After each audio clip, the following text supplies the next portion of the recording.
இதயமுள்ள மனுஷன் சபிக்கப்பட்டவன் என்று கருத்து சொல்கிறார். சபிக்கப்பட்டவன் எப்படி? மனுஷர் மேல நம்பிக்கை வச்ச மனுஷன் எப்படி? சபிக்கப்பட்டவன். நம்ம யாரு மேல நம்பிக்கை வைக்கணும்? கர்த்தர் மேல மட்டும்தான் நம்பிக்கை வைக்கணும்.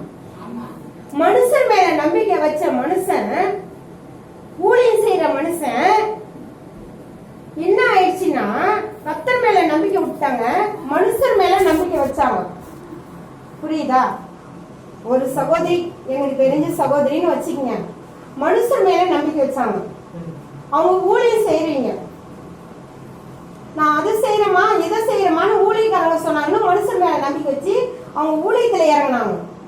ஊழியத்துல இறங்க சொல்ல அவங்க என்ன ஆயிட்டாங்கன்னா, எப்படி ஆயிடுச்சு? சபிக்கப்பட்டவங்களா ஆயிட்டாங்க. எப்படி? கர்த்தருக்கு ஸ்தோத்திரம். அல்லேலூயா, அல்லேலூயா சொல்லுங்க. அல்லேலூயா, கர்த்தருக்கு ஸ்தோத்திரம். எப்படி? சபிக்கப்பட்டவங்களா ஆயிட்டாங்க. மறுபடியும் கர்த்தர் பேசி, நீ மனுஷர் மேல நம்பிக்கை வச்சது தப்புமா, என் மேல நம்பிக்கை, உனக்காக ஜீவனை கொடுத்த தேவன் நானும் இருக்கேன். யாருக்கு? உனக்காக ஜீவனை கொடுத்த தேவன் நானும் இருக்கேன், என் மேல நம்பிக்கை வை அப்படின்னா, உடனே அந்த மகள் தன் தப்புதுங்களை உணர்ந்து கர்த்தர் மேல நம்பிக்கை வச்சாங்க.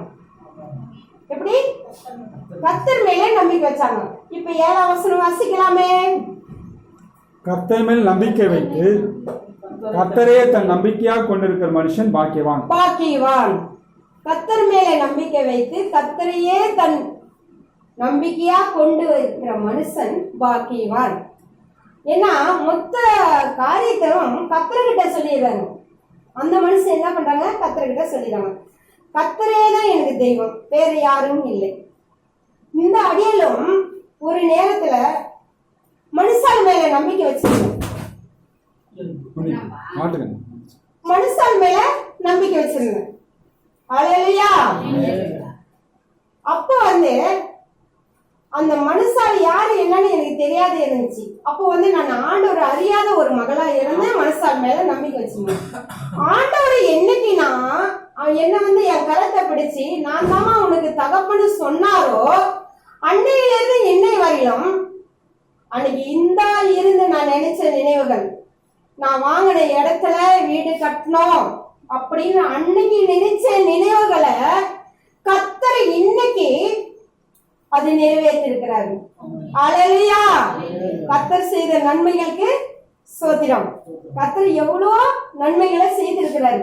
அந்த இடத்துல அதை இப்ப நான் வீடு எழுத போட்ட பிற்பாடு நான் இந்த இடத்துல எப்படி வீடு கட்டுறதுன்னு யோசனை பண்ணேன். எப்படி? நான் இருக்கேன், நீ பயப்படாதே. எப்படி? நான் இருக்கேன், நீ பயப்படாதே. யோசுவா 1ஆம் அதிகாரம் 9ஆம் வசனம்.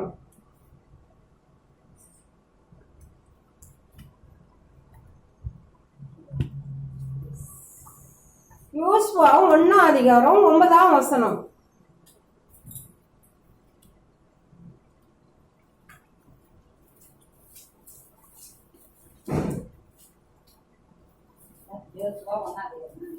ஒன்னாம் அதிகாரம் 9ஆம் வசனம். நான் உனக்கு கட்டளையிடவில்லை, பலம் கொண்டு நான் உனக்கு கட்டளை இடவில்லையா, பலம் கொண்டு திடமனதாயிரு, திகையாதே, கலங்காதே, நீ போகும் இடமெல்லாம் உன் தேவனாகிய கர்த்தர் உன்னுடனே இருக்கிறார். ஆமென். அல்லேலூயா. கட்டலாமா? அல்லேலூயா, அல்லேலூயா, ஆமென். ஆண்டவரே, நீ போகும் இடமெல்லாம் உன்னுடனே இருக்கிறார் அப்படின்னு நமக்கு வாக்குத்தத்தமே கொடுத்துட்டார். சரியா? அப்படி இருக்க சொல்ல நம்ம யாரு மேல நம்பிக்கை வைக்கணும்னா, நம்ம கர்த்தர் மேல மட்டும்தான் நம்பிக்கை வைக்கணும். சரியா? ஒருத்தர் மேல குறையா இருந்தா, ஒருத்தர் மேல தப்பு இது குறை அப்படின்னா, காணிக்கை கொண்டு வந்தா கூட அந்த காணிக்கை பெட்டியாண்ட வச்சுட்டு, அல்லேலூயா, காணிக்கை பெட்டியாண்ட வைத்துட்டு அவங்க கிட்ட கிட்ட போயிட்டு சகோதரங்கிட்ட சமாதானம் வாழ்த்துக்கள், சமாதானம் வாழ்த்திட்டு சமாதானம் ஆனம் பிறப்போடு வந்து அந்த காணிக்கை எடுத்து காணிக்கை பெட்டியில செலுத்து. என்ன சொல்றாரு? காணிக்கை பெட்டியில செலுத்துன்றாரு ஆண்டவர். நம்ம வந்து ஆண்டவர் மேல கர்த்தர் மேல நம்பிக்கையா இருக்க சொல்ல கர்த்தர் வந்து நம்ம கூடவே இருக்கிறாரு. நமக்கு என்ன தேவையோ அத்தனை பொருளாதார தேவைகளும் அவர் ஆண்டவர் கொடுப்பாரு. சரிங்களா? ஆண்டவர் வந்து ஒருபோதும் உன்னை விட்டு விலகுவதும் இல்ல, உன்னை கைவிடுவதும் இல்லைன்னு 5ஆம் வசனத்துல சொல்லிக்கிறாரு. நீ உயிரோடு இருக்கிற நாளெல்லாம் ஒருவனும் உனக்கு முன்ன எகித்து கூட நிற்பதில்லைன்னு சொல்லிட்டாரு. எப்படி? நிற்பதே இல்லை. அப்ப யாரு மேல நம்பிக்கையா இருக்கணும்? கர்த்தர் மேல நம்பிக்கையா இருக்கணும். அந்த மனுஷன் செய்வானா, இந்த மனுஷன் செய்வானா, அந்த மனுஷி செய்வாளா, எந்த மனுஷி செய்வானா? புரியுதா? கர்த்தர் மேல நம்பிக்கையா இருக்கணும். இன்னைக்கு நான் வீடு கட்டுகிற இடத்துல வந்து கொடுத்த காசு கவர்மெண்டா 2,40,000 மேற்கொண்டு 2 லட்சம் இப்ப வாங்கியிருக்கிறேன். இப்ப வீடு குடும்பம் போறதுக்கு ஒரு 50,000 வாங்கியிருக்கேன். மொத்தம் 3 லட்சத்துக்கு மேல வாங்கிருக்குது. சரிங்களா? கொஞ்சம் நஞ்சலாம் இல்ல. இன்னும் இதுவரையிலும் ஒரு மனுஷர்கிட்ட கூட போய் எப்படி நான் கேட்க மாட்டேன்ப்பா, நீ சொல்லிக்கிற உபகம் 28ஆம் அதிகாரம் 12ஆம் வசனம் எப்படி சொல்லிக்கிறாரு? நீ அநேக ஜாதிக்கு கடன் கொடுப்பா, நீ கடன் வாங்காதப்பான்னு சொல்லிக்கிறாரு. அப்படி ஆண்டவர் ஒவ்வொரு நாளும் ஒவ்வொரு வசனத்தை பிடிச்சு ஆண்டவர்கிட்ட நம்ம கேட்க சொல்ல அந்த இது வந்து ஆதியாமத்துல இருந்து வெளிப்படுத்தல வரையில நமக்கு பொக்கிஷனா கொடுத்திருக்கிறாரு. வாக்கு தத்துவத்தை அள்ளி கொடுத்திருக்கிறாரு, கிள்ளி கொடுக்கல. நம்ம அப்பா எப்படி அள்ளி கொடுத்திருக்கிறாரு, கிள்ளி கொடுக்கல. அலேலியா சொல்லமா? அலேலியா, அலேலியா, அலேலியா, அலேலியா, அலேலியா. கர்த்தர் பரிசுத்த நாமத்துக்கு ஸ்தோத்திரம். ஆண்டவர் நமக்கு வந்து அப்படியே வார்த்தைகளை அள்ளி கொடுத்திருக்கிறாரு. நம்ம முன்பதாக்கள் நடத்தினாரு, ஆபிரகாம அழைச்சாரு, ஆசீர்வாதத்தை கொடுத்தாரு. இன்னைய வரையும் ஆபிரகாம் சங்கதிகளா நம்மள வச்சிருக்கிறாரு. எப்படி வச்சிருக்கிறாரு? அப்ப ஆபிரகாம் அழைச்ச என் தகப்பன் அவரோட சங்கதியா இருக்கிற நம்மளை எப்படி வச்சிருப்பாரு? ஆண்டவரே ஆசீர்வாதமா தான் வச்சிருப்பாரு. நமக்கு எந்த ஒரு குறையுமே வராது.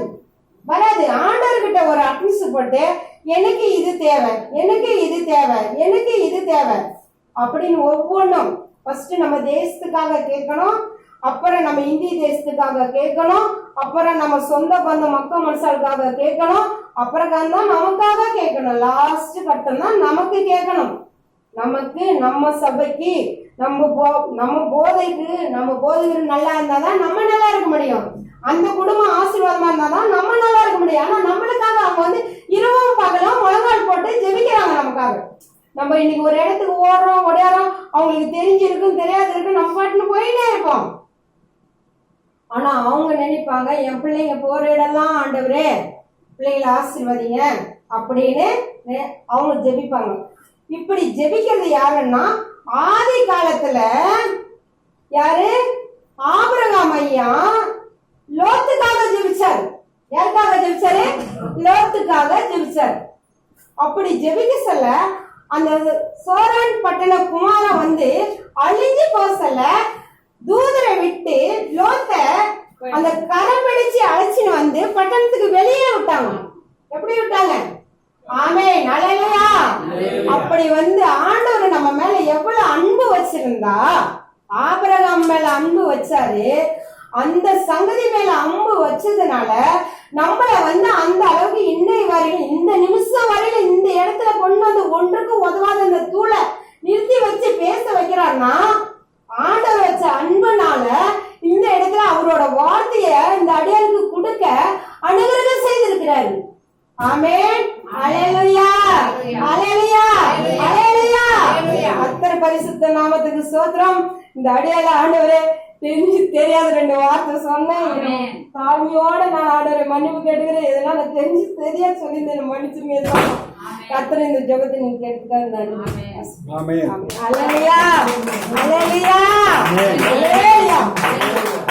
அடுத்த நாளில் கூட நல்ல அருமையான ரத்தன சுருக்கமாக செய்தி கொடுத்தது நகோமி அம்மாவுக்காகவும். ஏன்னா நம்மலாம் பைபிள் படிக்கிறோம், ஆனால் அவங்க படிக்க மாட்டாங்க. நம்மலாம் வார்த்தை சொல்லி ஜெபிக்கிறோம், அவங்க வசனத்தை சொல்லி ஜெபிப்பாங்க. நம்ம பைபிளை பிரித்து படிப்போம், அவங்க வச்சு கை தான் வைப்பாங்க மேலே. நம்மளை படிக்கிறாங்களா?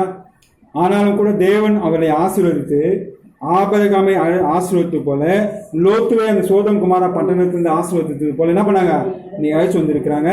இருந்தாலும் கர்த்தர் 2013 ஆரம்பித்த ஊழியத்தில் 26/5 தான் என்ன பண்ணித கொஞ்சம் என்ன இருக்குதா டெவலப் ஆகி.